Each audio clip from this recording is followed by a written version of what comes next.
गांव का ससुराल आया शहर। सुबह आराम से अपने हाथों में मिठाई का डब्बा लिए गौतम अपने फ्लैट की ओर जा रहा था कि तभी ऊपर कहीं से पानी आकर उसके मिठाई के डिब्बे पर गिरता है। अरे, अरे किसने डाला? कौन पागल है? किसके घर से ये मेघ बरस रहा है? मेरी पूरी मिठाई खराब कर दी जिसने भी ये किया है। आज मेरे हाथ से वो नहीं बचेगा। और जैसे ही गौतम ऊपर देखता है, शर्मा जी के मुंह से कुल्ले का पानी आकर इस बार गौतम के चेहरे पर गिर जाता है। शर्मा अंकल! ये कहानी शुरू होती है लखनपुर के गांव से, जहां शर्मा जी का परिवार रहता था। शर्मा जी के परिवार में दो राम जैसे बेटे, सीता जैसी बहुएं और कृष्ण जैसे पोते थे। अपनी धोती को एक हाथ से पकड़े हुए दूसरे हाथ से शर्मा जी अपने आंगन में दातून कर रहे थे कि तभी अपने कंधे पर हल उठाए राम अपने घर आता है। मीरा जी, जरा रोटी तो लगा दीजिए, हम बाहर बैठे हुए हैं आंगन में। अपना सर ढके हाथ में खाने की प्लेट लेकर मीरा आंगन में आती है। देवर जी नहीं आए? कल रात को भी उन्होंने खाना नहीं खाया था, ऐसे कैसे चलेगा? लाडला है भाभी का लखन, कैसे नहीं आएगा। वो तो मुझसे पहले आने को उतावला था, पर मैंने सोचा पहले मैं खा लेता हूँ। मैं जैसे ही जाऊँगा उसे भेज दूंगा, आप फिक्र मत कीजिए। भगवान करे तुम सब में इसी तरह प्यार बरकरार रहे। और इसी तरह प्यार और स्नेह से शर्मा जी का परिवार चल रहा था। शाम के वक्त जब दोनों भाई खेत से लौट रहे थे, तब वो देखते हैं कि गांव के एक लड़के रोहन को सभी माला पहना रहे हैं। और फिर अचानक सभी उसे कंधे पर उठाकर गांव में घुमाने लगते हैं। ये देखकर लखन भीड़ में से एक शख्स से पूछता है, अरे मंगू, ये सब क्या हो रहा है? सबने रोहन को कंधे पर क्यों उठा रखा है? और भाई, रोहन मुंबई गया था एमबीए करने, तो उसकी पढ़ाई पूरी हो गई और उसकी विदेश में नौकरी भी लग गई। उसी खुशी में सब उसे माला पहना रहे हैं। बड़े शान की बात है कि नहीं? अब तो रोहन विदेशी हो गया भाई, विदेशी। अरे वाह, रोहन विदेश जा रहा है, ये तो बहुत अच्छा है। फिर तो आज जश्न होगा। कुछ ही दिनों में मैं भी एक पार्टी देने वाला हूँ सभी को। रोहन क्या, मेरा छोटा भाई भी विदेश जा रहा है। उसकी ना दुबई में नौकरी लग गई है। आजकल तो भाई पढ़ाई लिखाई बहुत ज़रूरी है। गांव में कहाँ हो पा रही है वैसी पढ़ाई। मेरे तो बच्चे हैं नहीं, पर जैसे ही मेरे बच्चे होंगे मैं तो उनका दाखिला शहर में ही करवाऊंगा। अच्छा, अब चलता हूँ। ये सब सुनने के बाद राम और लखन के दिमाग में यही बातें घूमने लगती है। रात को जब लखन बैठा हुआ था तो वो देखता है कि चिंटू इंग्लिश में कुछ पढ़ने की कोशिश कर रहा है।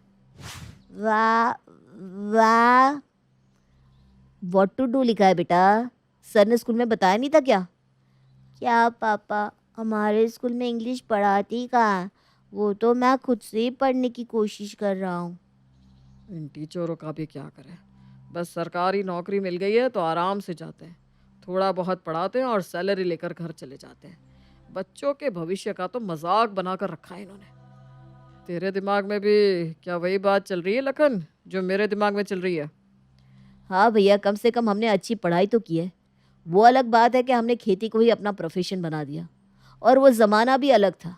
आज तो लोग चांद पर जा रहे हैं। अपने बच्चों के साथ हम गलत करेंगे अगर हमने उन्हें अच्छी पढ़ाई का स्रोत नहीं दिया तो।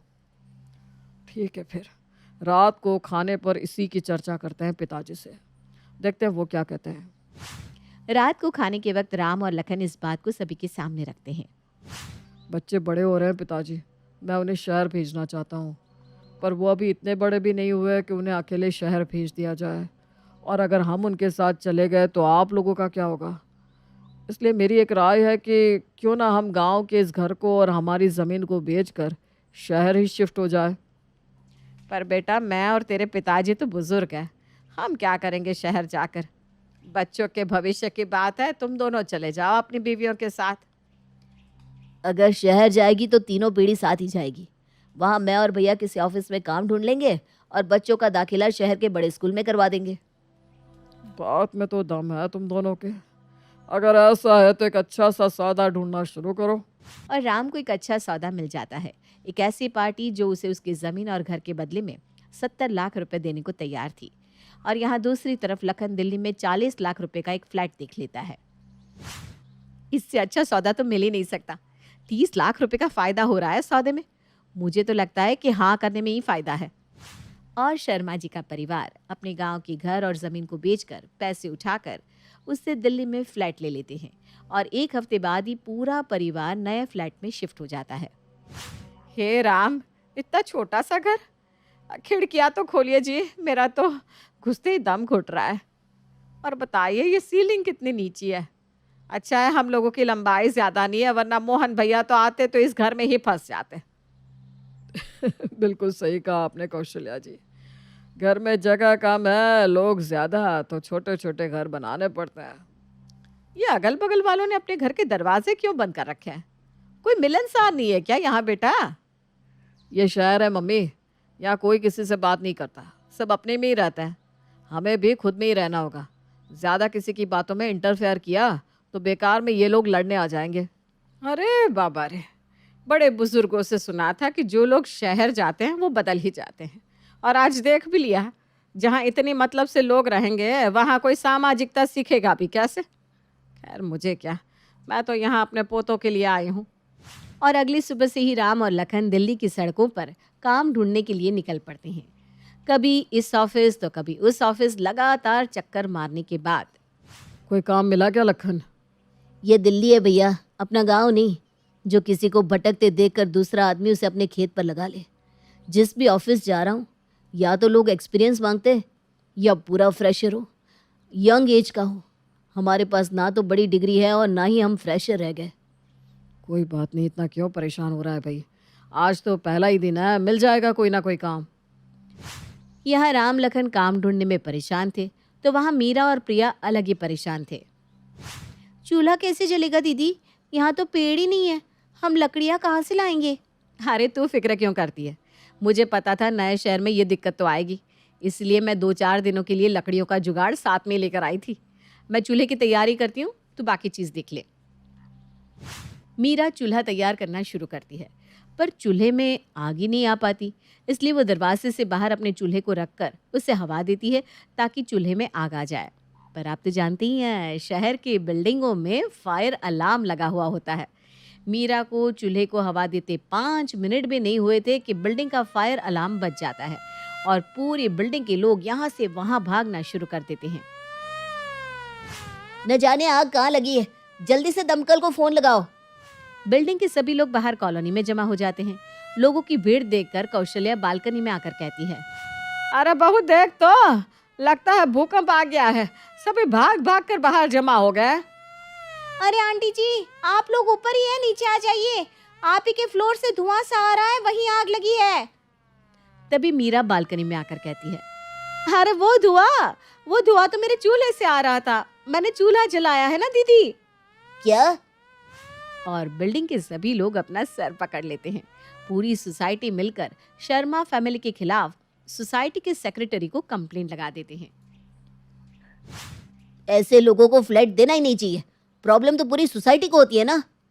आप लोगों में माफ़ कर दीजिए, मैं मीरा को समझा दूंगा, उसे चूल्हे पर खाना बनाने की आदत है ना, पर अब ये गलती दोबारा नहीं होगी।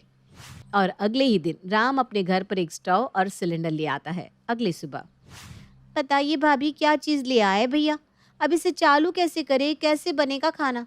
जिस दिन से इस घर में आए हैं, चूल्हा ही नहीं जलाया है। अपनी माँ और चाची को परेशान देखकर चिंटू किचन में आता है। अब नहीं रहेगी चूल्हे की कमी मम्मी, ये रहा लाइटर और यहाँ से टक किया और ये गैस चालू।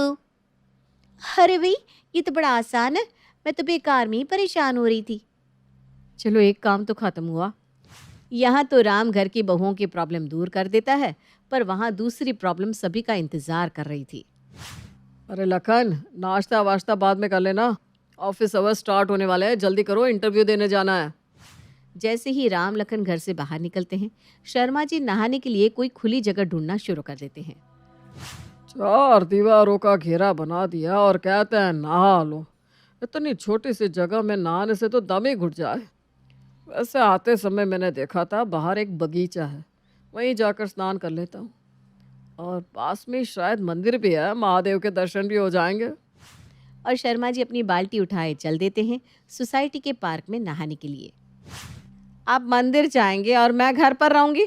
नहीं नहीं नहीं नहीं, चिंटू मोनू तुम दोनों भी तैयार हो जाओ, हम मंदिर जा रहे हैं। इसी बहाने तुम दोनों भी आसपास के बच्चों से दोस्ती कर लेना। वहाँ सोसाइटी के पार्क में शर्मा जी नहाते हैं और इधर कौशल्या जी अपने दोनों पोतों और सोसाइटी के बच्चों के साथ महादेव की पूजा में लग जाती हैं। आप तो दादी कूल हो। कितना अच्छा है ना चिंटू, तुम्हारे पास दादी है, हमारे पास नहीं है। मैं भी तो तुम्हारी दादी हूँ बेटा, तुम सबकी दादी। धीरे धीरे शर्मा परिवार शहर में एडजस्ट नहीं कर रहा था, शहर में अपना गांव बसा रहा था।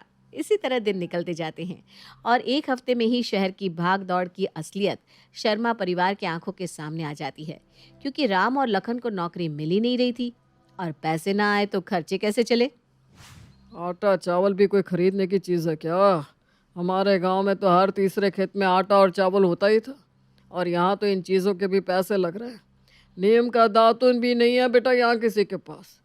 जो भी बचे कुचे पैसे थे सारे के सारे निकल गए। अब सब कुछ कैसे होगा? हाँ पापा जी, ऊपर से कल नीचे सब मुझे कह रहे थे कि किचन में चिमनी लगाओ, कोई कुछ कह देता है, कोई कुछ, हर रोज़ नया खर्चा, पता नहीं सब कुछ कैसे होगा। यहाँ एक तरफ शर्मा परिवार को पैसों की दिक्कत हो रही थी और दूसरी तरफ उनके रहन सहन से सोसाइटी वालों को दिक्कत हो रही थी। कौशल्या जी और शर्मा जी को तो खुले में सोने की आदत थी, इसलिए रोज़ की तरह सभी के सोने के बाद दोनों बिल्डिंग के छत पर जाकर चटाई लगाकर सो जाते हैं। सुबह सुबह जब सेक्रेटरी टंकी में पानी चढ़ाने आता है तो इस बात का बवाल बना देता है। हद हो गई, इन लोगों ने तो परेशान करके रख दिया है। सोसाइटी में कोई प्राइवेसी रहेगी कि नहीं? लुंगी पहनकर जब देखो शर्मा जी छत पर आकर सो जाते हैं। हमारे घर में भी लड़कियां हैं भाई, उन्हें भी मॉर्निंग वॉक करना होता है, और अंकिता जी की तो योगा क्लासेस चलती हैं। सुबह सुबह आप दोनों आकर छत पर सो जाते हैं तो उनकी क्लासेस भी नहीं हो पा रही है। हम सब कुछ बर्दाश्त कर रहे हैं, इसका ये मतलब नहीं कि आप हमें कुछ भी बोलेंगे।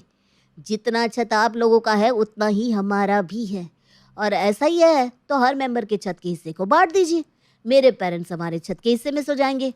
फिर भी किसी को कोई ऑब्जेक्शन हो तो आप अपनी आंखें बंद करके छत पर जाएं। 2 दिन बाद सुबह सुबह गौतम मिठाई का डब्बा लिए अपने घर की ओर जा रहा था, तभी शर्मा जी हाथ में लोटा लिए ब्रश करने बालकनी में आते हैं। नदी ना सही बालकनी ही सही। ब्रश करने के बाद जैसे ही शर्मा जी नीचे कुल्ला करते हैं, वो पानी सीधा जाकर नीचे से जा रहे गौतम के हाथ के मिठाई के डिब्बे पर गिरता है। अरे अरे, किसने पानी डाला? कौन पागल है? किसके घर से ये मेघ बरस रहे हैं? मेरी पूरी मिठाई खराब कर दी। जिसने भी ये किया है आज वो मेरे हाथ से बचेगा नहीं। और जैसे ही गौतम ऊपर देखता है, शर्मा जी के मुंह से कुल्ले का पानी आकर इस बार गौतम के चेहरे पर गिर जाता है। शर्मा अंकल, अंकल आज तू नहीं बचेगा शर्मा। और बिल्डिंग में घमासान शुरू हो जाता है। सभी बिल्डिंग वाले शर्मा जी के दरवाजे पर आकर दरवाजा पीटने लगते हैं। अरे क्या हो गया? आप सब मेरे घर के बाहर जमावड़ा लगाए क्यों खड़े हैं? किसी को शौक नहीं है अंकल आपके घर पर आने का, पर आप लोगों की हरकत ही ऐसी है कि अब हमारी सोसाइटी वालों ने मिलकर ये तय किया है कि रेगुलेशन तोड़ने के कारण हम आपको सोसाइटी से निकालते हैं। क्या? ये क्या कह रही हो बेटा?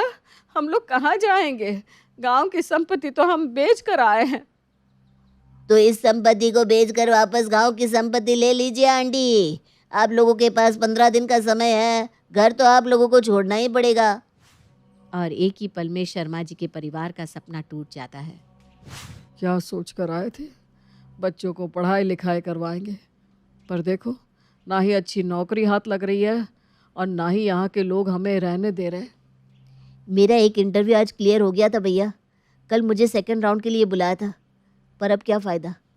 अकेले नहीं रहूँगा मैं शहर में। प्रिया, तुम सामान बांधना शुरू करो। और शर्मा फैमिली वापस से सामान लपेटना शुरू कर देती है। 2 हफ्ते बाद सोसाइटी के सभी बच्चों का रिजल्ट होता है और सभी पेरेंट्स स्कूल पहुंचते हैं। आई मस्ट से रोनी, इतना चेंज मैंने तुम में एक्सपेक्ट नहीं किया था। काफ़ी ज़्यादा ध्यान दे रहे हैं आप अपने बेटे पर मिस्टर गौतम। साफ साफ देखा जा सकता है। हिंदी बहुत साफ हो गई है रोनी की। ऊपर से इतना ज़्यादा इग्नोरेंट और बदतमीज़ लड़का अब सबसे हाथ जोड़कर रिस्पेक्ट से बात करता है। रोनी, दादी माँ सिखाती है मुझे ये सब कुछ पापा। इनफैक्ट पिंकी भी बहुत ग्रो कर रही है। पिछली बार हिंदी में फेल हुई थी और इस बार सीधा 80 मार्क्स। और एक एक करके टीचर सोसाइटी के सभी बच्चों की तारीफ करना शुरू करती है। जो बच्चे कल बदमाशी में 1 नंबर थे आज उनकी तारीफ हो रही थी।